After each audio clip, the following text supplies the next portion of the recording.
Okay, just got home from the ball game. I'm going to show y'all the snack. We're going to take an airhead situation.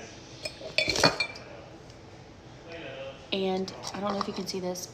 Put it on the bottom. And I'm going to fold it. These are bread and butter pickles, which are my favorite. Fold it. It's like an airhead sandwich. I know it doesn't look great. This is amazing. Oh my goodness, thank y'all.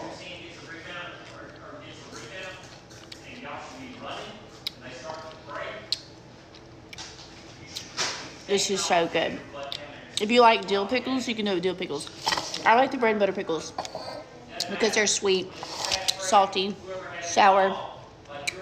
Try it.